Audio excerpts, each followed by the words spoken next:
Hey, you're one of 12 listeners of the Real Life Podcast, brought to you by Righand Distilleries. What do you think of that, Chalmers? Up to 12. Yeah. That's good. And Jared's here now with the audio, and it is professional. It sounds way better in my headset. And then at the end of the show, if we keep blabbering on too long, he'll play us off like it's the Oscars. You know, when they go up there and they're like, I'd like to thank my grade 4 teacher. Then they start the music and you have to shut up. Oh, yeah. He does that to us now. I like that's aggressive. It is aggressive. It's nice. Structure, Boundaries. Boundaries, like in the bedroom. respecting people's time. Got to respect people's time. I feel sorry for all the 12 people who listen to this show. Does he get mad at us when we go off the rails a ton? No, but he does do like a helicopter thing with his finger when we need to like wrap it up and go to break. It's a small price to pay for professional And audio. he sits closer where Dan used to sit back there so you could ignore him easier. Yeah, now he's here. Yeah, now he's right in the mix. face. And he sets up, which is shit. Yeah, it was all ready to go. I saw Buddy last night at the game and he goes, oh, it's a podcast. The audio is way better. Yeah. Fuck, you guys are still going off the rails though. It is not about anything, is it? I'm like, I don't know, man. It's hard. It's hard to sit down for 45 minutes and talk about whatever. I swear to God, you have structure every single time we do this, and it never goes that It melts away. way. I like that. I like it too. Well, in the name of structure, we should probably talk about the current cast that is on today's episode. Yes. So BaggedMilk is not here today. He is dealing with some family stuff. Yeah, there's an ailment, Yeah. I believe. And we send him all the best. Oh, So we yeah. got Chalmers here I'm back. at Smigorowski. Yeah. Wheels in, demands the show start an hour and a half early after having not been on the show for 6 consecutive weeks. Yeah. And says, we're starting early today, boys. I got other things to going on. I missed the whole thing. Yeah. We kind of found a midpoint. How you doing, buddy? I'm doing good. Good. Yeah, I was away for a little bit. Welcome to our podcast studio. Yeah, we're still in the office. It's looks a lot like The Office. It's amazing how he was able to capture the office so perfectly. You know what? Yeah, he like It's built. uncanny. It's amazing. I would swear I'm in the office at Little Brick and not in the custom podcast studio we were promised back in May. May? Fuck, we didn't June? start talking about that till at I least swear we were August. already in the playoffs. August. Yeah, my fault. Haven't been here. But fuck you. Fuck me. What do you mean? Fuck It'll get me? done when I get it done. No, you know what? Listen. You've always been that guy who knows how to do stuff Yeah. and like gives other people information with an eyedropper. Like, Chalmers, we're building Blue Chicago. I need you to tell me what to do. And I remember one night you're like, I want you to take all the air vents into the kitchen and I want you to put them in these tubs of solution and scrape the paint off them with a knife. 11 years later, Chalmers, I realized that was pointless busy work. It absolutely was. It was just to keep you doing something so I didn't have to keep answering, what should I do next? So This reminds me of when I was in grade 1 and my teacher would give me a note and say, little Wanye, I need you to go and give this to the lady in the office. And I would take it down there and I would give the lady the note and she would read it and go, oh, I'm really glad that you came here. Would you help me with some stuff? Would that be okay? Mm-hmm. Of course. She would make me unpack and pack boxes of photocopy paper. Pointless fucking busy work. That's what you were giving me then. That's what I was good at that. You made me go downstairs and smash all the cement off the bricks.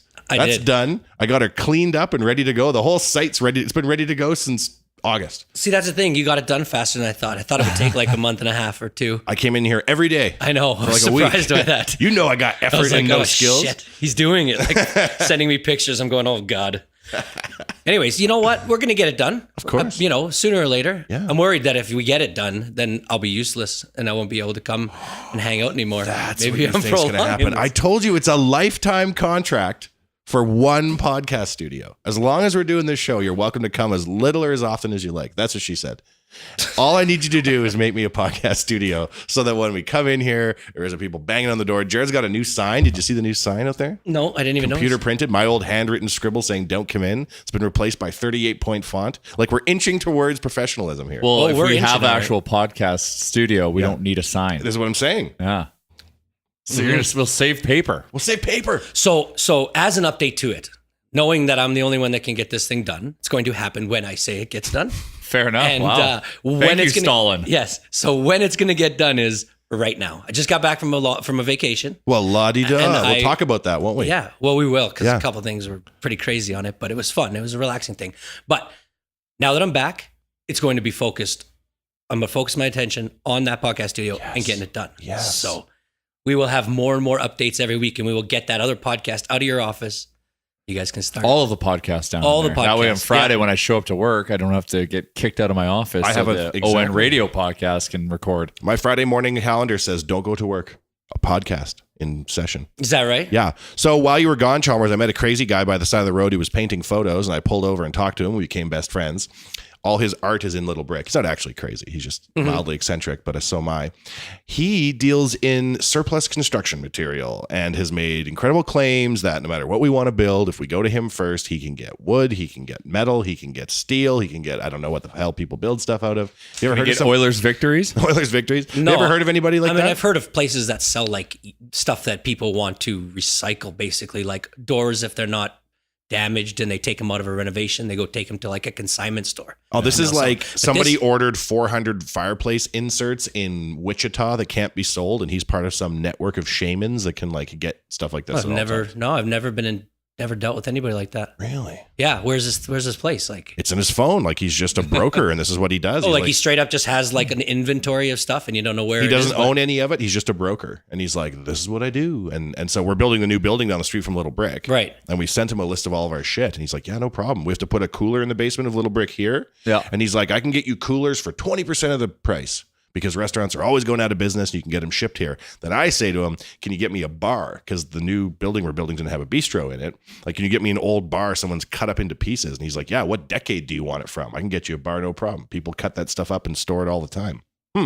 That's really cool. You want any of that crazy guy's crap to build the studio downstairs? Yeah, I do. All right. So basically that means you would get a list of stuff that we needed, Yep. which I could easily do. Yep. You give it to him and he facilitates what he can, and what he can't, you get somewhere else. Exactly. Is that kind of how it works? He's like, never go to the store and buy construction material ever again. I said, sir, I promise. Just I will put never do one that. podcast studio on a list. Hand Exactly. it to him. and- What decade do you want it from? me- He'll say. Exactly. Yeah. Give me a podcast studio kit, please. I got him looking for an old clock for the front of the old building because we want to put a clock on there that says Riverdale time. It'd be cool if you could get like an old outside clock.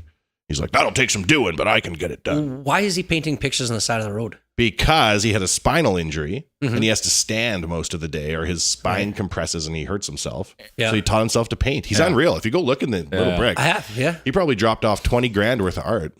Unbelievable. Just dropped it. What do you mean? Gave it to you? Well, it's all consignment, Oh, yeah, okay. right? Oh, because is there, like, you could buy it? Yeah, all of it's for sale. Grab one on the way out. Yeah, they're extraordinarily Sounds expensive. good. And Little this break and guy, go art shopping. yeah, he does shows like around the world. Like when he brought his paintings and I'm looking at these prices, I'm like, sure they are. And he's like, no, I sell them all around the world. Had a show in Glasgow once. Really? Yeah. But I can be like, get me, what do we need? We need wood. We need 2x4s. We need drywall. We need some soundproofing, some Roxol, Yeah. safe and sound. Uh-huh. Literally some Flooring? conduit, some Are we gonna leave- wiring. are we going to leave the floor concrete? Yeah, because when we were talking about the acoustics of the place, I think you were saying that brick and concrete are better. The No. worst. Worse. Jared? We need lots of texture and soft things. Yeah. Like if we were to do concrete flooring, we would need some sort of area rug or carpet or something. Ooh, that's Just- funky. right? Yeah. You make it nice. Surplus area rugs. Yeah. What decade do you want it from? Exactly. I want it Persian from the 1300s. Yeah, because I don't think it's necessary to like do like a. We're not going to do tile, obviously. Can't do like a If we do a laminate, then we're going to have to like float the floor because it's a 1904 floor. It's got cracks everywhere. Yeah. It's like really out of level. Yeah. So it might be best to just seriously lay area rugs, and we don't want to carpet it. I mean, No. Yeah, that'd be cool. that would be cool. And none of the Be walls beautiful. can be. None of the walls can be Great 90 aesthetic. degrees. That's the other thing Yeah. Jared said. That's Everything like goes has to be against slightly everything off. I've ever been told, like been taught building. If something's at 90 degrees, I usually fire somebody. But we're going to do that on purpose. For That's echo. fun. We Absolutely. shot a little video content in here on Thursday or Friday of last week, and it was so echoey. Really? So echoey. And like when you're sitting here talking, you don't really realize. But then Jared was explaining, like you're talking facing a wall at like a 90-degree angle. That shit's going to bounce back at you. Well, I looked into some paneling that's not like drywall. It's like drywall. It's a paneling, Yeah. but it is textured. So Okay. because drywall's not textured and it's gonna bounce sound. Yeah. And if you wanted something on the wall, there's no point in putting up a drywalled wall, taping it all out beautifully, just to throw something that's textured on top of it, right? Remember when we got the Yeah. taping done at Blue Chicago? Oh yeah. Oh my Remember god, that? they were not Remember that, happy with Jay? us. Or we the didn't do the tapers? taping. We did the drywalling. Remember? That No. was- When the tapers came in and lit the bar on fire? Yeah. Oh, yeah. That was crazy. So what they did was they like when they texture a ceiling, what they do is they prime it first. But that building, because it was a restaurant and you could smoke in it, it was if they would have just primed it with regular like water-based primer or something like that, it would have bled through, like the yellow from the old drywall and all that would have bled through. So they had to use an oil-based primer. And the oil-based primer is like flammable, like, and it stinks. You have to open up the doors, and we did it like right in fall. So we usually these guys are smart enough to shut the furnaces off, but the furnacing system around there was a little complicated. So you say the least. you might have shut a couple off, but you didn't shut them all off. And so these guys didn't shut the exact right one on that they had to do, because in this one section, they primed the whole ceiling, and then the furnace kicked on right after they were done. They were still up on their like scaffolding. The little stilts? Yeah, they were like literally like a foot away from the roof, and it caught on fire, and there was a flash fire from one end of the building to the other end. The whole roof just went like a flash fire. Like if you were to just pour gas on the ground, light it, and it just like went from one end of the room to the other as it burnt it up. That's what happened on the ceiling. So the fire department came. Fire department comes. I'm at Home Depot doing trip number 4 million, even though you're not supposed to go to Home Depot to buy new construction material, I'm told now. Yeah. And I'm like driving towards the barn. I can see like a puff of smoke, and I can see that there's fire engines and shit. So I floor it in my little old Civic, and I get pulled over by a cop, and I'm like, dude, like my shit's on fire. Like right there's like your bar's on fire. Well, go right ahead after I give you this ticket. And he gave me a ticket. Yeah. Then I rolled in. God damn. That was an interesting day. That was an interesting day. I can't believe those guys had the audacity to try and charge us full price. Then I had the audacity to avoid their phone calls for 2 years. Yeah. You can't light my roof on fire and give me full ticket, friend. All the little things are melted. Remember? Or they melted a bunch of stuff. Oh, yeah. A bunch of wiring. Yeah, it wasn't good. Knowing what I know now about life, because I was only 23 when this was all popping off, I would dig in my heels and be like, you need to come out here and fix this thing. You can't just be lighting shit on fire and running away. Yeah. I mean, ultimately, I think they did fix the ceiling, but it did set us back a bunch, and it cost us some money and stuff that we weren't going to have to replace. God, that was a long summer. That was a long summer, but it was good. We were in the dressing room yesterday at our men's hockey league game, and we were telling old stories about the bar. Oh, were you? Oh, yeah. It was just what are we hilarious. talking about? Well, I love becoming old men. You can talk about rad shit that happened. Well, in the dressing room, we you mostly talk about stuff you shouldn't talk about out in public. And we have Chalmers, I haven't been in a sports room, dressing space. A lot of swears, a lot of talk about, fighting. Sure. So we have one buddy that just wanted to reminisce about every single fight that happened at Blue Chicago. Oh, that'll take a while. Yeah. He was starting to like jumble them together because he couldn't keep them all separate. And we're like, no, that was the Halloween one. Like, I don't know. That place seemed to turn out into a rumble. It was weird, man. The last year there, it was the Roadhouse. It was the Roadhouse. And I remember just sitting at the VLT with my back turned to it, just pretending it wasn't happening. Mentally, while you're VLTing, I'd mentally committed to fighting once a week while we were there. You had to. Yeah. Like you had to go in there with the mindset that like, you got to be ready for anything. Remember the one that started over the pool game? Yeah. And then the guys were whipping pool balls through the wall. Yeah. And then I'd gone to like a store and bought like funny signs to put on the wall. And then I had to move them all to cover the pool ball holes. Yep. Bastards. Yeah. On our brand new tape job. Yeah. Our brand new paint job. Oh. Yeah. So anyways, we were telling stories. The funniest thing was, and Jay, we want to talk about this. We had to get a goaltender at the last minute. Oh, yeah. And tell him, Chalmers. Yeah. And so our goaltender got sick, and he told us. It's your men's league goalie. Yeah, our men's league goalie. Yeah. Don't you have a backup? No, you don't really have a backup in men's league. Oh. That guy would never play really. We're not that committed. Yeah. You play like once a week, right? Like the guy should be able to make it. Yeah. Usually when he can't make it, he tells you in advance, but he got sick. So he told us like 10 o'clock. There's nobody you're going to call at 10 o'clock on Saturday night to ask. So we had to call the league, and they give you an emergency list of goaltenders. They have an emergency list of goaltenders. They do. Like the nuclear codes. You know what's the funny thing? There's like 40 of them on there. Like, how is there that many guys just sitting around waiting to go play goal? Yeah, yeah. And they play for free. Which should be a red flag. Uh-oh. Something tells me you got what you paid for. So our boy shows up. And I'm in the midst of listening to one of my friends tell a really horrifically vulgar story about two people he just witnessed in the casino, like 5 minutes before that. And this guy walks in, and he is joined by his two sons, 7 and 9. In the dressing room. Okay. Never met this guy in our Even I know lives. You shouldn't do that. Like, it was weird. And so obviously it just goes quiet in there. These two kids just sit beside him, and I'm just sitting there with my head down because I can just feel like my friends we're all just looking around like, what the hell is going on? Like, we're going to get naked in there to get ready. We're going to shower after the game. Yeah. Like, I don't know what this guy was thinking. Yeah. And not to mention, he was one of the worst goalies I've ever seen in my life. He basically... How bad are we talking here? We're talking the monster bad. We're Jay? talking So, he had 12. Yeah, go ahead, Jay. Facing the wrong way. I want to just iterate the whole dressing room thing. Like I came kind of late. I walk in, the dressing room's full, and there's this goalie with his 2 kids, and it's the biggest buzzkill I've ever seen in my life. Yeah. And then like, Can't they wait in the stands? and so then we're like quietly trying to like tell our stories, and then he's listening and like laughing, and like we'll just like say like one line, like give like one line feedback or one word feedback to it. Like he's like one of the boys, and I'm like, holy cow, man! Like, anyways, to be fair, he is on a 40-man deep goalie reserve list. if you don't he's have- probably not living his best life. If he can't leave his kids with his wife, You don't know that she hasn't moved away on him because he's a maybe that's the goalie. deal. But maybe say, I have my 2 kids, I can't come play. yeah, exactly. Because like I was also thinking, these kids are 7 and 9. If I would I feel okay just leaving them in the stands, not like by themselves for an hour and a half? Isn't that okay?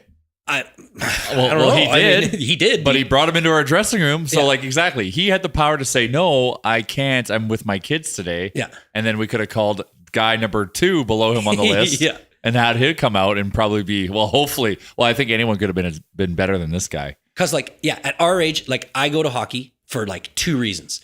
Before the hockey game, to sit with the boys and just shoot the shit. And then the second reason, to sit in the dressing room after the game, have a couple beers and shoot the shit. And this Nothing guy, to do with hockey. Why you go to hockey?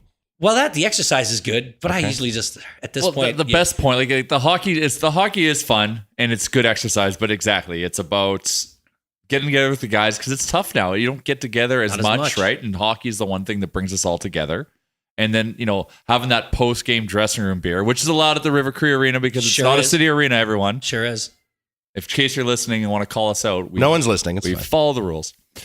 And yeah, And it's a this goalie comes to try to break our like safe space. Like this is our place to relive old stories, that we've told 4,000 times and make fun of people's junk to one another. It's a very intimate thing. And then our boy rolls in with his kids and kills the sanctity of this and the place. worst part is it's Remembrance Day, so everybody knows nobody's going to work the next day. So it's a 5:15 game. 36 beers roll into the dressing 36 room. beers roll in the game. We usually put in a shift after one of those games, right? But it isn't Remembrance Day. People are working. We're working.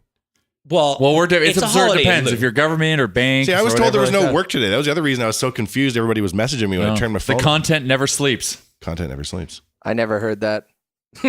What? I assumed we were working today. I was told everyone was going to be at the office. I go upstairs. Is there no one up there? And it's just poor Jared at the table by himself. And I'm like, Jesus. Let's take a break, boys. Real life podcast back after this. Have you got holes to dig, earth to pack, and roads to build? Then you need to call Japa Machinery Group. Does your equipment need a service? You can't fix stupid, but here at Japa Machinery Group, we can fix everything else. With a full range of parts to keep your equipment running smoothly. Japa Machinery Group is a family-operated and Alberta-grown business. Here to help build a bigger and better Western Canada. Give us a call or visit us at japamachinery.com. Japa Machinery Group. Join the family. Oh, man. I haven't heard that ad before. That's Joshy Brown, hey? Is that Josh Brown? Australian roommate / BFF / potential former lover who moved back to Brisbane, still works for the Nation Network. Yeah. Yeah, that's Josh. Pretending to be a cowboy, pretending to be North American, putting his Australian accent through the floor like a Helmsworth in a movie. Hemsworth. It's amazing though. Like it's Josh, but like at the same time, you don't think like it's such a separation from how he talks. Like Yeah. he does a good job. Australians, they can suppress the accent. It was funny. I think everyone needs to hone in, and I hope Josh listens to this because he feels vulnerable about it. But he had to take this one word like 400 times when it says, "Does your equipment need a service?" He couldn't get out service in that like thick like Jesse Venturian type accent. Soivis. So he was like, save it. It was like that. And so like he had to re-record that. And he kept sending it to me. I'm like, no, man, you didn't hit it. You didn't hit it. He probably had to do like 20 takes of it. So he's super vulnerable about it. So everyone key into this ad going forward. And anytime you hear service, he even still struggles a bit. It's like the best of worst of all the ones he did. Jeez. So It's shout impre- out to Joshy Brown it's for not impressive. being able to nail service. But you know who can nail service? Japa. Machinery. There it is. There it is. Native. bang, bang. Hello. Recorded, organic content. It's all there. Speaking of taking an L, Oh, we got to finish Bob's story here. If we could just there's more to this? about taking an L. Okay, Oh, so God, yeah. he ruins the sanctity of the dressing room by bringing his children. And like I said, like it's just like the dressing room's supposed to be that safe place. So that's been violated. Now we go out and play this game, and we're not playing a great team. And it's like like West Edmonton Mall Ice Palace conditions out there. The ice was soft. It was hot. So it was a grind. Our boy Bob, so he lets in, well, like, I don't want to spend too much time, but he lets in 8 goals on what had to have been 12 shots. 12 shots. They actually put it on the scoreboard. They count the shots at this place, right? Like in our games, it was 12 shots. And so we quickly knew when the first shot went in, like, we're like, okay, we're in for one. So like we had to go into like defense mode, and we were able to make, it a very close game. I think we ended up losing 8-7. Yep. And what's funny is Bob is this. Oh, sorry, I shouldn't say his name. Anyways, Bob. That was like 20 minutes ago, but yeah. He's getting fired up when we score. Like he's so into the game, and he has the audacity to come do a flyby at the second intermission, be like, "Let's win this one, guys. We could do it." And I'm like, "Oh my god, we." You're like, Chalmers, did you just hear what he said? I'm like, yeah, fuck Bob. We're trying. Yeah. We're trying to win this one. Yeah. Does anyone else feel fired up by Bob's speech? So then we go out and it's 8-6. We tie at 8-7. We want to pull Bob to try to make a comeback. He lets in a softie to let it go to 8 goals, and we claw back to make it 8-7. And it was he comes at 2:50. most frustrating experience at 2 in minutes men's and league 50 hockey. seconds left. It's 7-6. And he goes, you want me to come in? And I'm like, no, give us a minute 50 to try to score, to tie it up 7-7. And then at a minute left, you come in. And if we can't get it done. And like 1 minute, 20 seconds left, they basically shoot from behind their net and put one in. Yeah. And it right through his legs, like stand there. He just looked like he'd never been on skates before.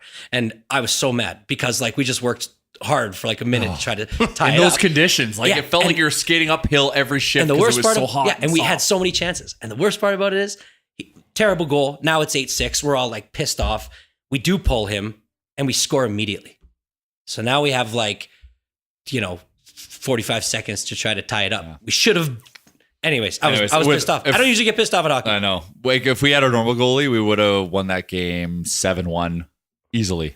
This is the only bit of intensity in competition that I get these days. good. So that game was before the Oilers game, and it set the stage of positivity going into what turned into another great tire fire of a game in Edmonton.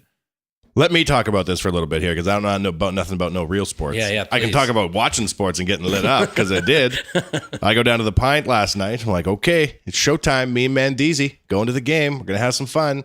5 shots at the Pint before we left. This is gonna be a win. Nice. I'm ready. Oh yeah, Shit's about to go down. feeling it. The first goal they scored, 5-hole on Talbot. 26 seconds in, first shot. Sound familiar, Was nation? it Bob?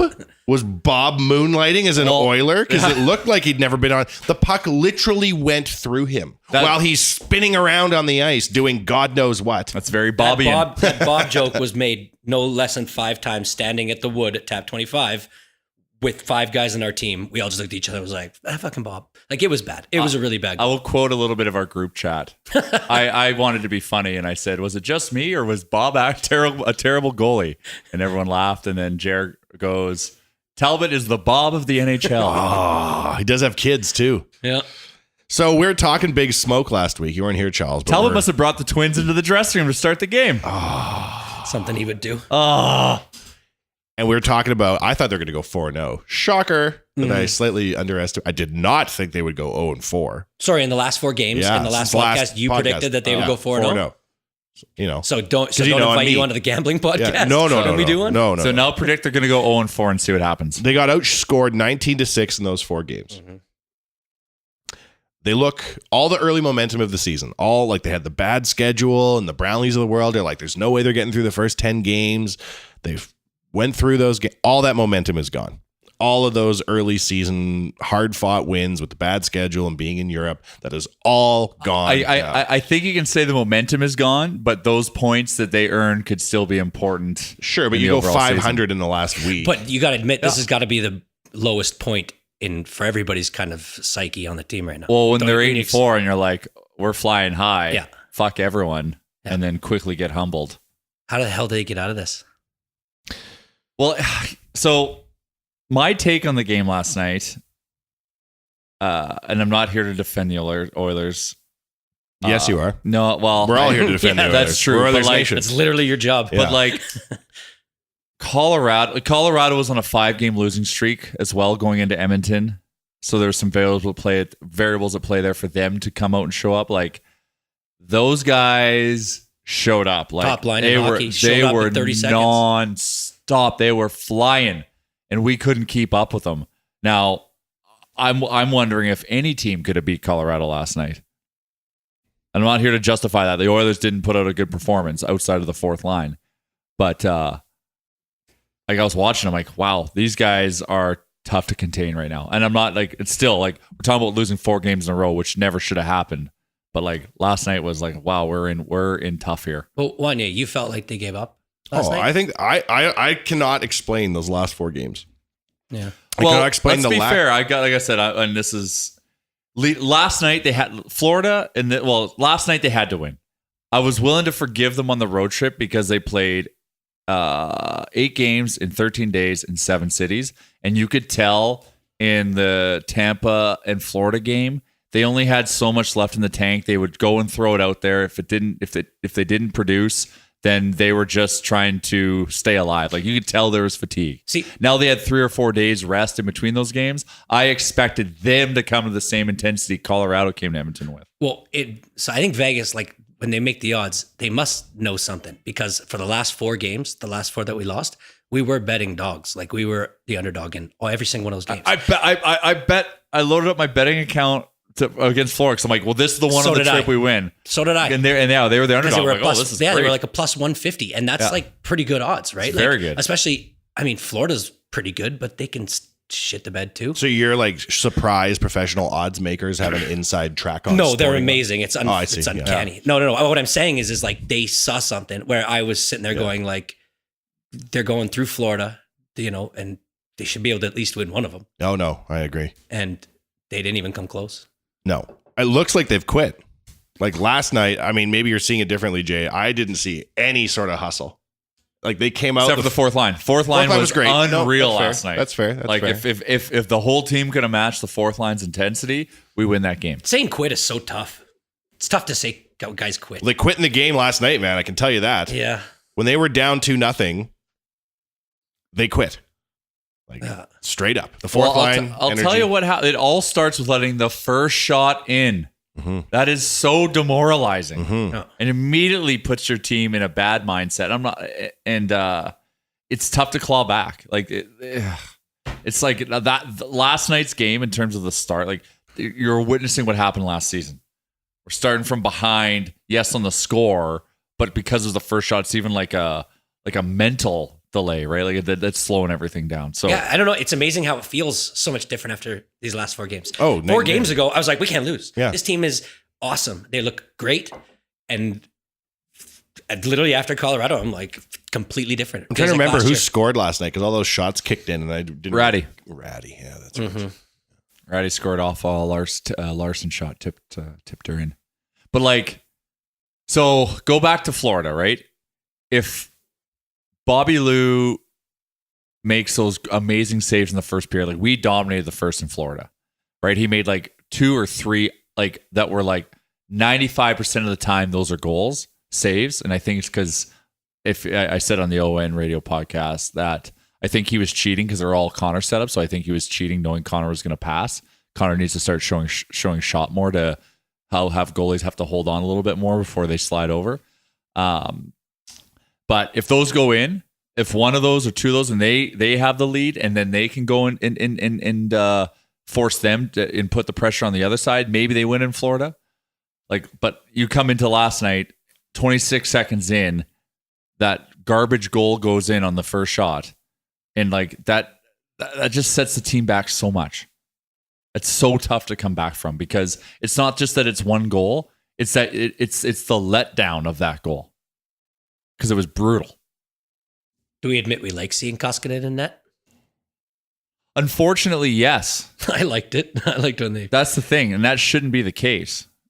After And that like, I'm shutout- not, and it's you can't just all point your fingers at Talbot, but like he set the mental tone of that game very early by letting that in. He needs to be better. He needs to come out hotter and be stronger. If that first goal happens 15 minutes in the game after he's already made a couple good saves, that changes everything. But to let it go, like to let it happen when it did, how it did, that just like you're just like, oh God, here we go again. And then these guys start thinking about last year, and then all of a sudden, but these guys are supposed to be pros and not supposed to let that affect them. But there is a mental thing, component to this game. So Montreal comes in tomorrow night. Yeah. Oilers win. What are we thinking? Always Oilers win. Oilers win. Oilers are the favorite. Weber could be back tomorrow. PK Subban has more points as a Predator than Shea Weber has played games in Montreal.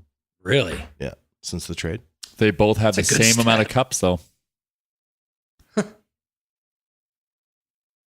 We'll be back after this Real Life Podcast. SumoJerky.com. You've been through the gas station. You've seen all the flavors, teriyaki, black pepper, maybe extra hot, sweet chili. That's about as exotic as it gets. But if you subscribe to Sumo Jerky at SumoJerky.com, check them out online, enter your preferences. They source out the finest small batch handcrafted maw and paw jerky from all over the world. They have all your favorite flavors, but it's high quality handcrafted versions of your favorite flavors, and they get exotic as well. Exotic jerky from exotic animals, or play it straight and stick with beef. Enter your preferences at SumoJerky.com. It shows up once a month. Deliver it as a gift if you like. Have it sent to your work for a little pick-me-up during the day. SumoJerky.com. Follow them on Instagram at SumoJerky for pictures of their meat, or sign up for the service yourself. SumoJerky.com. Once a month, meat delivered right to your door. It's the home delivery service you didn't realize you need until it started showing up. My favorite day of the month is Sumo Jerky Delivery Day. SumoJerky.com to get started. Okay, we're back. Real Life Podcast. Chalmers, I'm listening to the Sumo Jerky ad for the first time during the break there. Yeah, It's fantastic. I know. I'm It's like, hilarious. is that Yukon? What's happening? It's hilarious how you zoned out, and I could tell that you had literally never heard these ads before because Never. you don't listen to it. Never listen to the show. Don't want That's to. funny. I don't want to get our listeners up to 13, Chalmers. Then what are we going to do? It's probably going to melt iTunes. Do at least Nope. download. You don't even do that. No. Oh, you should download it. We need the analytics. Nope. Sanctity of the analytics. If you're not listening, don't be You- see, downloading. Our he's worried- analytics are real. He's worried that it'll even just stumble upon it. Or that, like sometimes you'll turn on your truck and it'll just like start playing Yeah. something. Oh, yeah. And you never know what it's going to Oh start no, playing. my voice. Yeah. You'll Here's know the melting. day I listen because I'll come in and be like, hey guys. I'm not how doing are this you?" anymore. And you'll be like, oh my God, Wanye heard his voice. He You'll knows sound he like sounds like Josh. Seth Rogen. Hey guys. Yeah. I'm not going to have a gravelly low voice anymore like Seth Rogen. I try to listen to all of them. Well, good for you, Jay. You get a gold star. Yeah. Chalmers, you want a gold star? I do. You can have one too. I listen to them all. Do you? Yeah. Yeah, I listen to see how, like, if there's any like things that I need to improve on, because like sometimes like you'll be talking or someone will be talking, I'll be like, oh, and I'll just like just for no fucking reason, I'll just throw in there, and I'm like, okay, well that's something I gotta fix. So stay tuned. I'll come to pieces if I listen to this show, Chalmers. I will. You'll be too hard on yourself? Yes, I don't want to hear my own voice. But what if it goes the other way? I was really nervous about listening to the very first time I was on it. And then I was kind of like, Jesus, that's not as bad as I thought I would sound. And But then what? but then nothing. Like then I come and talk on the mic and you do the come exact same show as ever. Yeah. Like me thinking I'm good so or bad the has positive no is not impact. as bad as the negative. No. I'll don't just keep listen. coming talking, man. Do you, bro? Do you, bro? Do you, bro? You know, this week had some ups and downs, Chalmers, that I want to talk about. Mm-hmm. Namely, there was a couple little fellas. One's not so little. It got sent down to the A. No. Pugliarvi got sent down. Yamamoto got sent down. What do you think? Well, I think something has to be done. I mean, they have to figure out how to turn it around. And I don't know. This whole thing about the communication that I was reading when, I think you're alluding to Pakarinen's Yes. article. yeah, so there's an article that a Finnish reporter went, Up on OilersNation.com. Yeah. yes, up on OilersNation.com that just kind of puts it all into perspective. Hit me with a quote. Well, the quote is, shit. Here's the quote. Come in right now. Mm-hmm. Where the hell is the quote? Oh, sorry, I did it again. Yeah. Oh, there you go. Well, the headline is former Edmonton Oilers player Eero Pakarainen complains of the lack of communication from coaches. Okay. And basically what he says is that they were never giving him any reasons why he wasn't being played. And the quote about the press box is so good. And now I cannot. Well, here's one quote. They don't say anything or talk to you Yes. about why you're not playing. At least this is translation. This is not my broken English. At least the Oilers never did. That's what annoyed me the most. Coach never gives you a reason or reasons. You have to figure out why you're sitting in the press box by yourself. Also, in general, the coach and the GM talk to us very little. It's almost like they have some top secret information. I think it's unfathomable. He says that communication should be more open like it is in Europe. Here it goes like it should. In the NHL, it feels like the coach is one great ego. Of course, the coach will talk to the players about random things, but never about anything personal or related to their own game. That's crazy. And then there's, I think BaggedMilk wrote this article. There was something where in 2015, Joe Thornton had some comments about McClellan that alluded to the same thing. You're supposed to be a teacher. You're supposed to be teaching and like being these guys. You don't have to be their friend. You just have to be a mentor. Show them the right and wrong things that they're doing. How can he not be doing that? So, especially with a guy like Puljujärvi, who, in my opinion, just from the outside, looks like he could really use that. Somebody to like take him under his wing. Well, obviously the coach doesn't trust Puljujärvi, and I can see why in some instances, but I think it's important that he plays. So I think I don't mind sending him down. He needs to play. Yamamoto needs to play. They need this for development as opposed to trying to force him into the lineup when he doesn't know where he stands. His confidence is shattered. He's going out there trying to force everything, and you're going to get an even shittier product.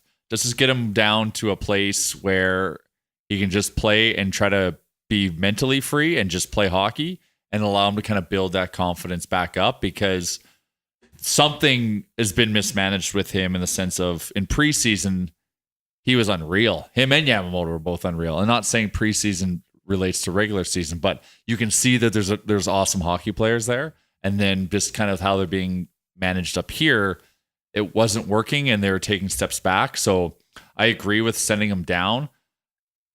Who's to blame as to why they got to where they are? I don't know. And this kind of like opens up a bigger conversation that Wanye was kind of alluding to is, has the coach lost the team, or is the team not responding to the coach? And if that is an actual situation, well, then we've got a real issue that needs to be solved very quickly. And that is bye Todd. If that's really the end, like if that's really the situation, then we have to treat the problem. Yeah. I think that different coaches will have different players. And again, I'm talking theoretically here, Chalmers. I haven't been in a dressing room in 25 years. Different coaches will coach players different ways. Different players will respond to different coaching styles certain ways. So having a hard-ass coach will help some players on the team, correct? Yep. Oh, yeah. And then other players won't. Where I think the Oilers are falling down as an organization is that they're failing to take into account that they're bringing in 18-year-olds, oftentimes foreign, thinking of Yakupov, thinking of Pakarinen, thinking now of PRV. They're having a very difficult time acclimatizing to the city. I know this for a fact. I know that Puljujärvi, when he comes home at the end of the night, is like kind of sitting on his couch being like, I'm in a foreign country. I'm having a tough time.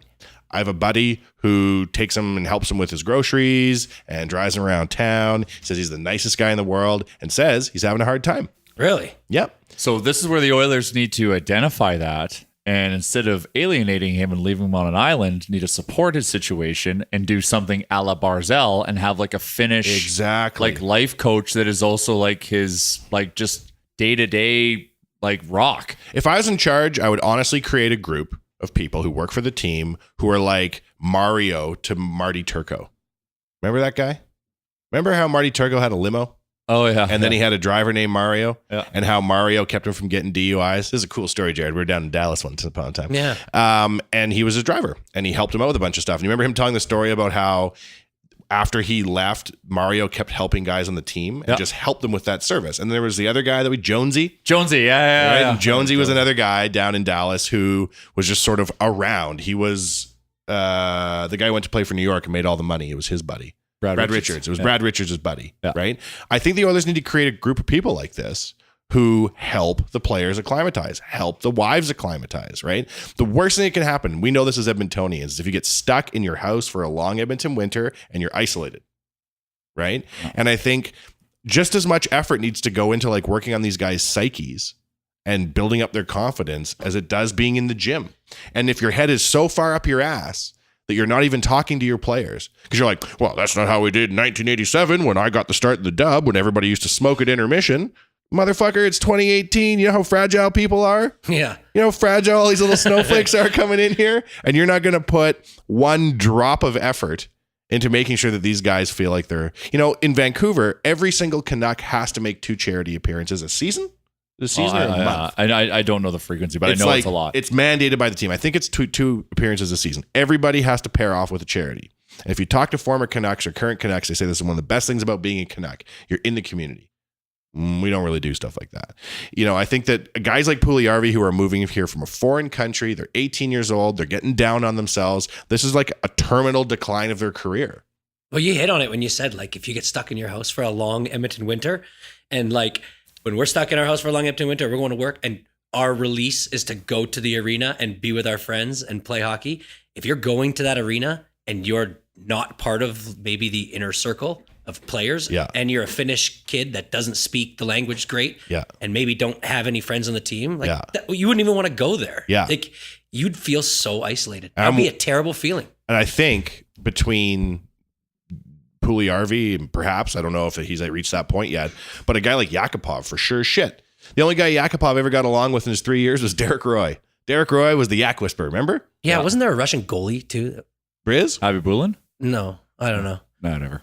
But Yakupov was a weird dude. All right, well, do your fucking research and don't draft him first overall if you don't feel like you have the organization that can welcome somebody into the city, keep them doing constructive shit with their time.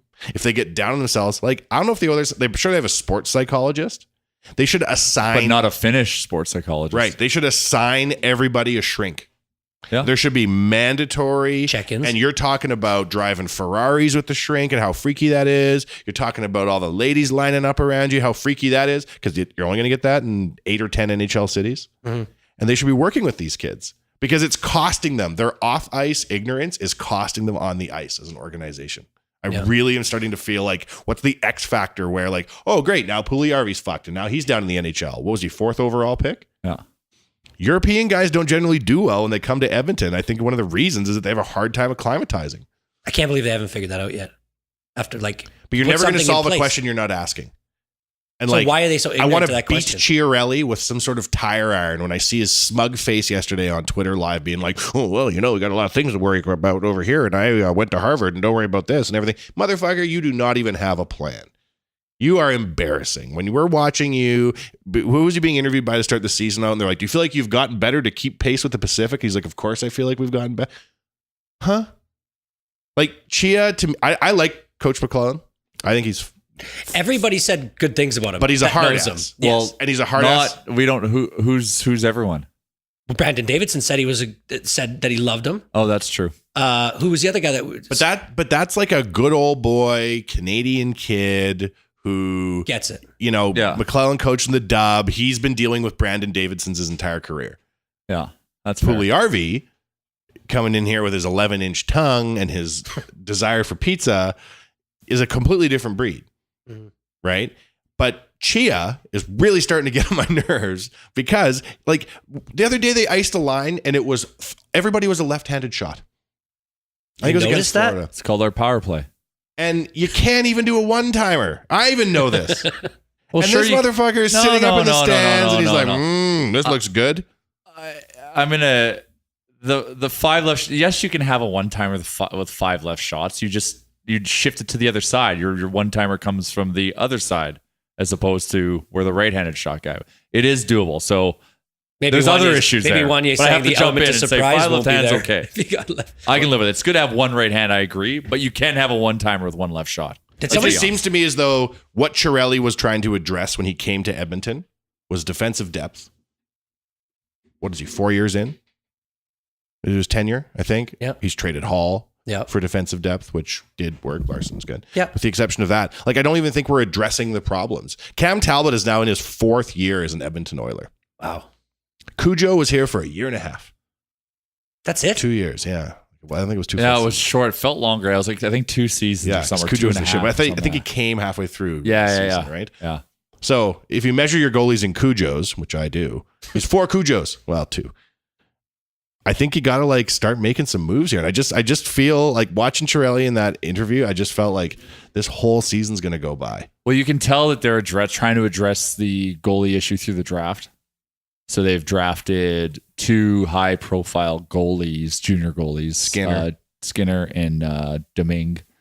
But goalies take time, so that doesn't answer it today. They're trying to address, the problem from 4 years from now, and I think the solution, what we have right now in place, isn't going to hold us that long.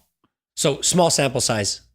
It's only been 17 games, but from what it sounds like, the first half of that wasn't what we should expect. Like the way you feel is that like they kind of overachieved. Now they're underachieving and we're somewhere in the middle. I think it's some midpoint. Yeah. I feel like you can only make excuses for players or for managers or for coaches for so long. Fuck, we are going to watch this year slip away, aren't we?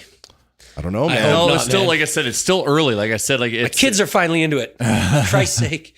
It's up until the Florida game, you would have done everything under the sun to have the record we had. Yep. Given the schedule we had, but Yep. just now you're like okay, like what are we now? Like, yeah, we were hot there for a bit, but like what's happening now? Because something does appear to be wrong. So what's the problem? I thought they were going to go 4-0 a week ago, Chalmers. We're riding high. Yeah, we The were. point is, good teams don't have all these ups and downs. Nope. Good teams come out and start winning. And they may have a stretch in the season where they go a little shitty, and you go, well, they're a good team. They'll pull out of it. 2 to 3 game losing streaks is okay. Sure. With a good team, like those happen. But yeah, no, good teams will respond to that and then show up and then go on a 5-2 run in the next 7 games coming out of that. So the question is 4-game losing streak. Are we now gonna get our shit together and Win go 8 streaking of the again? next 12. And yeah. if so, well then okay, well that's a blip. Maybe this Yeah. fatigue thing, Yeah. held over, or we actually really have a fucking problem and we need to figure out what it is. So We can't change the players on the ice. You can maybe change one piece here and there in season. So like, is there something else that we need to change? I don't know. Well, Coach Q is available. That's all I'm saying. Let's talk about that after the break Yeah. because I think that's something worth discussing. We'll take a break. We'll be back. Real Life Podcast. Alberta is where you find hard-working hands, where prairie-grown rye meets mountain spring water, where we pull dragons from the ground, and we choose Rig Hand Distillery. Vodka, whiskey, gin, and more. Rig Hand is made from Alberta-grown ingredients, locally distilled and distributed. It's a bottle of Alberta. Ask for award-winning Rig Hand in your liquor store and visit righanddistillery.com. We're back. God damn, that is professional. Have you heard that rig hand ad, Chalmers? Yeah, I've heard them all. There's horses, and I think there was an engine revving. Yeah. Makes me want to get lit. Right now, Well, I did have 5 I'm shots game. prior to go. Really? I'm always game. Well, I was at Jared's house on the weekend. He was just the rig hand was flying from all. It was raining rig hand at Jared's house. The vodka, the premium vodka. It's delicious. Is that? Do you like all of them? Yeah. Yeah. You're talking about the Nation vodka? Yeah. Yeah, that's a premium Yeah, vodka. good, The premium Nation vodka. Yeah. Premium Nation vodka. They got Delish. the Brum as well, Oh. which last time at the Nation get together, we did shots of Brum. Yeah. The Brum is surprisingly delicious. Like it's just like a sweet. I think it's a little bit sweeter than normal rum, but it's Yeah. good. It's got a nice taste. And the Sip it garlic. on ice or just shoot it. Oh, well, Straight. both. I think you could sip on it. I think you could. Yeah. Yeah. They got the garlic vodka for Great Caesars. There's a lot of brands on the Rig Hand site. Like they have a lot of different Oh, yeah. flavors of shit. Speaking of Caesars, I don't know if I should tell all 12 listeners of the Real Life. You know what? I'm gonna say thank you. This is a thank you. There's 2 ways to get booze fast at Rogers Place at intermission. I figured it out. You go, number 1, you do not do anything on the second level. The minute the game is over, or period's over, if you're sitting top deck like we do, you go down to the main concourse. The lines are half as long. The other move, if you have to stay, and I got this last night for sure, is you go into the end zone, and there's a Caesar station next to a pierogi nacho station, and it's dead. I went there both intermissions. Oh, I know. And so where you that wheel is. right in and you can have a Caesar, like basically no wait, even though the guy was pouring Caesars very slowly. And then the pierogi station has beers. Oh, This is where you go if you want to get. good thing there's food only and 12 drink. listeners, This 'cause is the whole thing. Yeah. And I don't know. Do I want to tell everybody? I thought, yes, I am going to tell them because I've wasted so much of their time talking about drywall today. That's a nice we owe arena it to hack. them. Yeah, that's the way you get it done, though. Can you explain to me how to get a faster Ryan Coke? Main floor. That's the only way? Main floor. And like when you come in Ford Hall, if you go straight and you kind of like veer a little bit to your right and you walk by that Ford truck, there's like a pickup truck there. Yeah. For my money, that's the most efficient concession. Well, because there's two bars on either side of that, so they've got a lot That of is a good capacity. bar. Yeah. And they're moving units. What you don't want to do is get yourself stuck upstairs in the drink lines in the end, like the one that's overlooking Ford Hall. Yeah. Oh yeah, that one's brutal. Yeah, you're not going to get a wee in there if you're getting a drink too. That's good information. Well, Chalmers, I hate Caesars, though. I'll quote Mike Fugelberg, our good friend. Very un-Canadian of you. He said to me, I don't like the new arena. And I said, what do you mean you don't like the new arena? It's beautiful. He goes, no, I don't like it. It's like going to a new high school. I don't know who anybody is anymore. I don't know where to go to see my friends. At the old arena, I knew where to go and stand and see all my friends. That's so I don't know true. where to go in the new arena. So as we're getting used to the new barn, you got to Give throw it the time. life hacks out yeah, there. exactly. Yeah, fair enough. So meet you at the Caesar Pierogi Bar. I'll tell you, it's delicious. You don't like Caesars? Don't like them. I had a no. Caesar for the first time last night since the concert with U2. oh wow, I didn't want to drink Caesars again after yeah, that. fair enough. One time we went down to Calgary. What year is that? 03? Oh sure, yeah. 02, 03. U2 was playing. The Lemon My Tour? favorite. No. It was a little bit after that. Yeah. And I had to go down early for a meeting at 22. I don't know what I was meeting about, something important. And then Jay came down and I proceeded to get steamrolling drunk on Caesars at the U2 concert because it was like right behind our seats. That sounds like it has a lot of acid reflux involved in it and heartburn. No. That's only if you make them really spicy. We do have a near-death experience in this story, but it wasn't alcohol related. Oh, good. So put all the Caesars to bed. Time of my life. U2 sang With or Without You, but living the dream, right? Get in the Blazer, driving back, and it's starting to snow. Like bad. Oh, Jesus. And we got to go. We got school in the morning. We got lives to lead. And so I drove because Wanye crushed all the Caesars. I I was did. drunk. I had to Yeah. have one, of course. I Yeah. love Caesars because I had to do a school presentation the next day. Yeah, you did. So that was the stipulation. I will go to the U2 concert, but I have to come home that night. Yeah. And so Wanye wheels up to Nate, picks me up. I hop in the Blazer. We go down. Then I drive us back, and yeah, we hit this. It's like the middle of May or like end of May. Yeah, and freak we're storm. out near like Bowden or something, and we get this Innisfil. in between Yeah. Innisfail and Bowden. Oh, I see. Yeah. And this crazy snowstorm hits, and all of a sudden, like it's like a quasi whiteout. Now, hold on. I want to just reverse because my part of the story, this is funny. I'm hammered. Like, I cannot tell you how happy I was on Caesars. And I phoned the Bear. And I'm like, woo, I went to U2. I'm the king of the world. And they're like, this is not going on the air. And I'm like, who needs you? Click. And then I lie my seat back and promptly pass out. Yep. And I wake up to Jay screaming. And we're fishtailing. And you can't see past the edge of the hood. And he goes, oh, no, wait, we're good. We're good. I got it. And then we went flying into the ditch. And then we went end over end. Yep. And I had aftermarket speakers, such was the style at the time. One like detached and hit me in the head. It was like being in a dryer. Oh, yeah. And so we land back on our tires. Yeah. Land back up on our tires. And I'm sort of like half asleep, also half drunk, probably concussed. And Jay has to like pull me out of the car the one way. And I get out and I look at the ground. I go, oh, damn, we have a flat tire. Because we'd landed back on our tires. That was the only damage I could see. He goes, really? A flat tire? And walks me around the car to my side of the truck, rather. And it was all blown out. Like if I hadn't had my seat laid back, I'd either be a foot shorter or DED. Yeah, like this- Wanye dead. was sleeping with the seat laid all the way back with no seatbelt. And we went. And the roof was crushed on just his side. It was crushed down on his side because we. So And like, no seatbelt's a bit of a we're- burn. yeah, like Our I would- 13 listeners don't need to know all of that. It was the early aughts, people. Nobody wore seatbelts. Oh yeah, and it was like I said, like it was funny because like all of a sudden like the snow hit and like I feel like the car's getting light, so I'm like, okay, I slow down to 80, and I'm just like, okay, I'm chilling, and yeah, all of a sudden it's like the back end once again falls out, and then we go straight into that ditch, start sliding. We hit a culverts head on, and so that forces us to flip end over end. And then we get out of the car. Wanye does his inspection, deeming the car to be fine.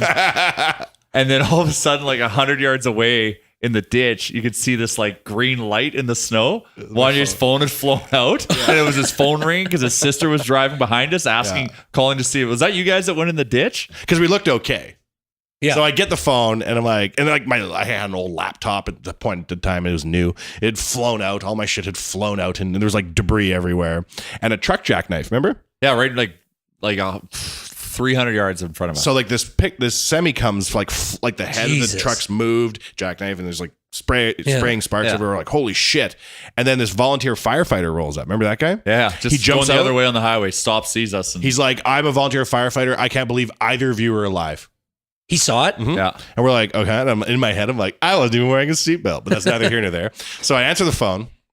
And my sister's there, and she's like, "Did you guys slide into the ditch?" And I'm like, "Yes." I didn't want to alarm her. Yeah. And I'm like, I think I have to go to the hospital to get checked out. Like, I'm trying to be pragmatic about this entire thing. And she Well, goes, the firefighter's like, you have to. yeah, He's like, we my head feel was fine. bleeding. He's like, remember my head could was be bleeding trouble, though, right? yeah.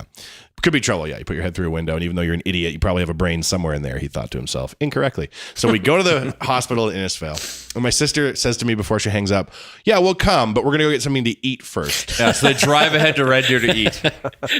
So we're in this little hospital, and the poor truck driver came in because he'd had a heart attack. Yeah. So he's there, and we're sitting there waiting, and they're like, all right, Mr. Wanye, you have a head cleared, you're fine. And my sister walks in, and I say to Jay, when she walks in, I want you to stand beside the bed and go, no. So we put the blanket over Wanye's head. Oh like my I was God, dead, you son. and I'm on my assholes. knee. And the funny thing about it was perfect because it's a small hospital, so the room that Wanye's in, literally, it's the first room you see when you walk into the entrance. Like the sliding doors open, like there it is. So we left the door open. I'm on my knees and I'm banging the bed. Oh my God. And she goes, what the hell? You killed him. And I sat up in the bed and I looked at her. And I'm like, that's what you get for going to eat. Yeah, Well, they to didn't her even get defense- us anything. Yeah, that's right. Yeah, and they went my to God. A&W, one of my faves. To her defense, you did not make it seem like a very big deal. You just To my defense, if my sister said I still have to go to the hospital to get checked out, I Yeah. would be not swinging through for a family pack or whatever the hell they're selling at A&W. at least Yeah, she could have got you some onion rings or something. Something. exactly. That was such a good prank, though. Yeah, it was good. I remember seeing the pictures of the old red blazer the next day. How'd you guys get home from Minnesville? Your sister just we crammed the car they were in. Yeah. And they wanted to go to a party and they were mad, remember? Oh yeah, That was the brief window where she was a bar star. Yeah, we screwed all their plans up. all their plans. oh, poor them. Yeah. I'm like, sorry, I just had a near-death experience and died and came back to life. No big So deal. after that, you swore off Caesars Yeah, I'd never had one until last night. because you thought it might kill you in a car accident. I don't know, just like mind association. No, I like, get it. I do seeing get it. I just think Jesus, it's funny. drinking a Caesar, going towards the bright light, Seeing having Jesus. a celery in my drink. Like, Yeah. but last night I got into it and I didn't even flip one car. Attaboy. Boom. Speaking of trips, Yeah. Oh, you yeah. said you have two good stories. One about farting on a plane, Oh, Jesus. farts on a plane, Yeah, farts on a plane. and then some passport drama. More dangerous than a snake could be. So some passport Guaranteed. drama, yeah. We Jay's writing down Coach Q. on Well, his sheet. we tell totally- everyone that's what I we're know. going to jump back into. And we proceeded to tell a story that was nothing to don't do worry, with he'll anything. still not be hired And now next we're week. continuing on talk with the about it next nonsense. Does not be I hope hired. you enjoy a fart story, everyone. Yeah. You won't. Anyways, well, the passport story is the one that's just it's. I don't even know what the moral of the story is that the system works or whatever. But we're leaving on a plane on Sunday at 4:45, and so it's 24 hours before you check in, and we're sitting at A&W eating. And Good choice. yeah, because it's sorry, not A&W, BP's. You just talked about A&W. That's why I said sorry. It's BP's. Inception. See, you can't do that with Arby's though, because no one's thinking Arby's. with Nobody you. goes You to incepted Arby's. him with A&W. Yeah, Yeah, I know exactly. It's wouldn't catch me. It's dead an in uphill Arby's. battle. I want to break the stigma of Of thinking what? of Arby's. It's a personal mission, and I'm not going to be too public about it. Well, but good I luck kinda with just wanna that. say- Don't worry, no one's Don't listening. worry. It's Everyone we who will was get their listening turned attention, off. and that's why quietly sometimes you'll see some of the boys will post Arby's? some Arby's stuff because we all believe in this. But anyways, once Nobody again, believes in this. Getting sidetracked. Anyways, yeah, Arby's so- doesn't believe in Arby's. No, they don't. So we have to check in, and because we're traveling with two small children, we want to be together and not always do your seats come together. So we want to be the first ones to check in. So we're sitting at Boston Pizza after my son's hockey game, and I realize we need to check in, but we don't have our passports, and we had just ordered our food. And I was like, you know what? My house is 5 minutes away, so I'm going to run, get the passports. You guys stay here. I'll be right back. So I It's get good dadding, Chalmers. yeah, I mean, good dadding. I just started to stress out. Like, Yeah. I don't know. For some reason, the minute I think of checking in, I have to get it. Because you were have to do it. prophetic. You knew something was wrong, but you didn't know that something Oh was. man, so something was definitely wrong. I get back to the BPs and I give my wife the passports and I'm like, okay, you read me off the numbers as I put them in. Let's try to do this as fast as we can and just get back to our night. She opens up the passport. She goes, please tell me this is not Luke's passport, that we have another one. You're like, the one that says Luke on it? And That's I'm Luke's like, one. no. So my son is literally 5 years and 1 month from like right now. So we got him a passport a month after he was born. So it expired 5 years later. Baller alert. Yeah. Yeah. Damn. So it's expired. And we're sitting there going, holy shit, we are supposed to get on a plane tomorrow at 4:45. And we can't do it. So we call my sister-in-laws. Both my sister-in-laws happen to work for WestJet, and they both tell us, you're shit out of luck. Don't even try to fly there without a passport. You need a passport. So my wife's been, we've been moving Not a a very lot. positive message for WestJet employees, Jay. Well, Owners care, it's not eh? there. Typical, exactly. Listen, No, you're screwed. Passport issue? We don't. no, you know what? WestJet was absolutely fantastic in this process. I'll tell you that later. Do you but work for WestJet? I do not. Okay. Interesting. But I'd like to after what they did for me. Anyways, we've had like kind of a little bit of a stressful last couple months, and we've been really looking forward to just the four of us going to Phoenix and doing nothing for 9 days, sitting by the pool and just doing nothing.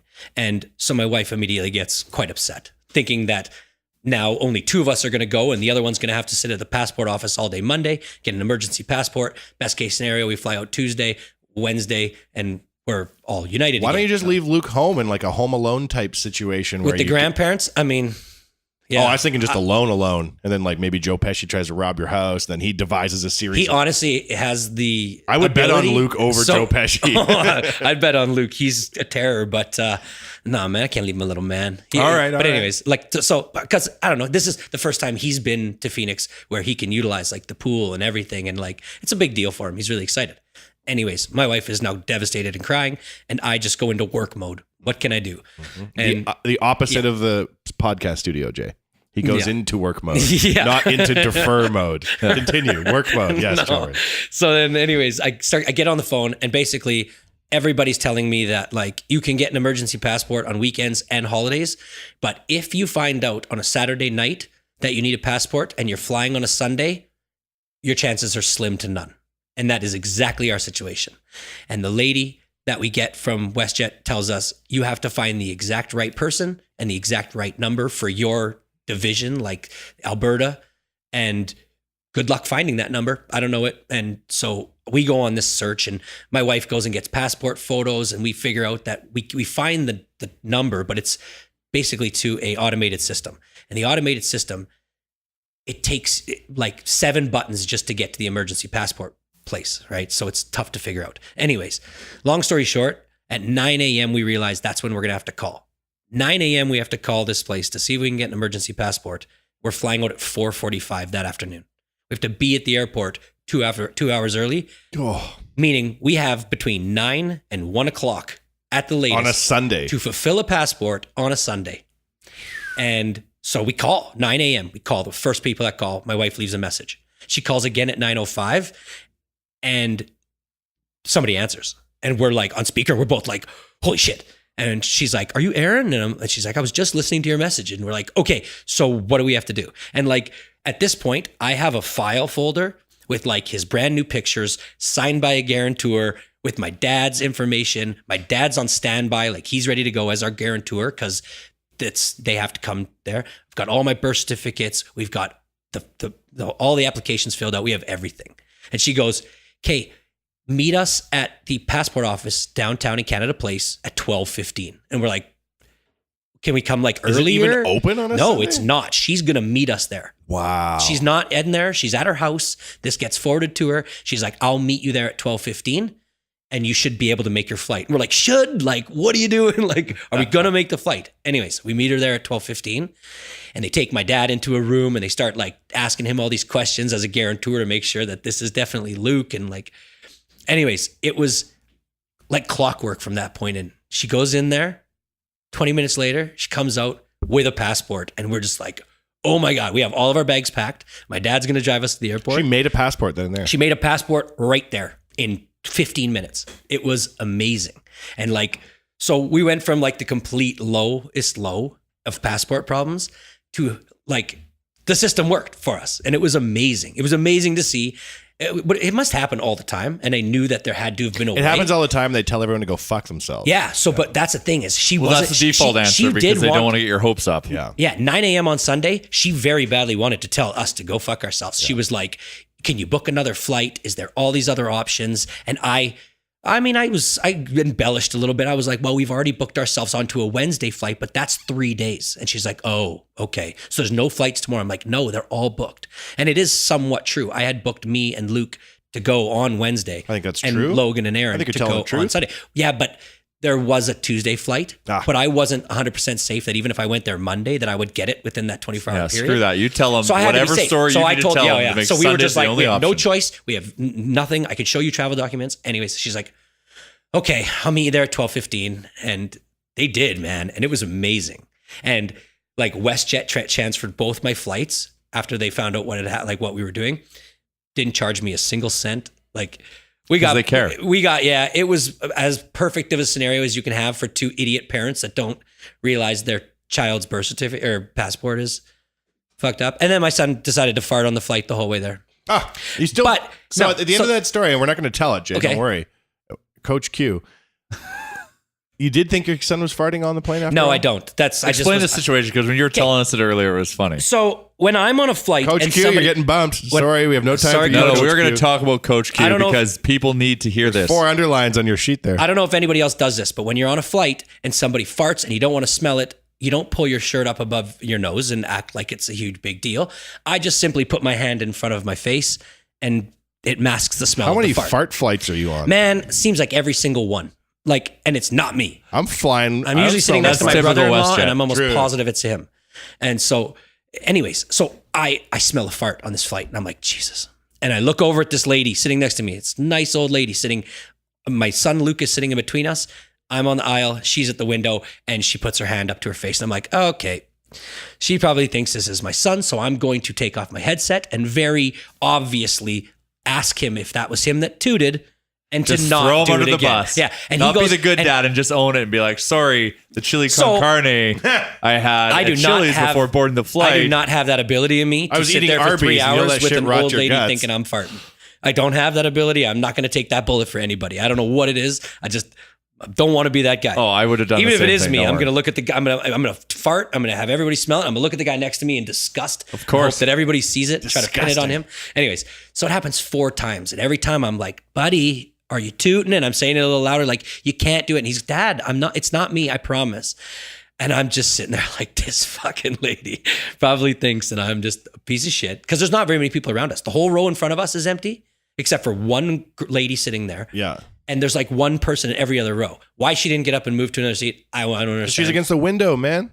She could have had a window in 3 other aisles. Yeah. But like at the point, well, now it's Fartapalooza. You can't get up in the middle. Maybe of that. she was feeling awkward. She's like, oh man, I don't want Maybe to it get was up. her doing it. And then masking it on with her Well, hand. you just course, said, they do the you same thing, just yeah. said you would fart and blame it on the person next to you. But I don't mask it with my- You got to do the actions as if it's not you. You got to look around and be like, oh, geez. This is Yeah. a good whodunit. You've got a kid Yeah. who can't control himself one iota. You've got a lady and is known to lie. is known. Oh, is he? He fibs. Oh, Jared, just Don't hit me you with the start dare. of The Ghost. people need to know this. You son of a bitch. Uh-oh. You heartless bastard. Coach Q. Finish it Just off, kidding. Chalmers. Finish it off. Anyways, yeah, no. It was, so I literally wanted to, at the end of the flight, like say to this lady, look, I'm really sorry. That wasn't me farting. Like that's how weirdly I analyze this shit and internalize it and make it. Yeah, I'm fucked. Coach Q? Yeah, Coach Q. Was that Perfect the Was he segue. going to play us off? Is that what that was? Yeah. Oh, yeah. He was starting. Oh, We let's have make him the do ability. it. No, let's We keep- have the let's make him ability. do it. Let's keep talking. What, this has happened 3 shows in a row. As we all laugh. Well, I think this is a good wrap. I like it. The Oilers should consider the option of Coach Q if coaching is actually an issue. Well, If he's actually lost the team. If this is actually a thing. These are the things we don't know, but there is someone who has players who went publicly and said, I wish I could have played better to keep him here, who is now available. And if we actually have a situation where there's a coach that's lost the team, well, maybe we want to bring in the ultimate players coach who's got a resume amongst resumes. and a Come and burly help us. mustache. And he's got a connection to Edmonton. What's that? There's some family connection. Oh. I think his son or nephew or cousin or whatever. They live here. He's got a. We got Jared doing the They've got some helicopter with roots. one finger. Well, I'm getting no And then we help got here. Jay- we got Jay I don't going even know who like, Coach Q his is. cousin lives here. Joel Quinful. Yeah, I know. Oh, fuck. That's it. This shit's over. See you next week. Coach Real life. Q. Coach Q. Coach Q.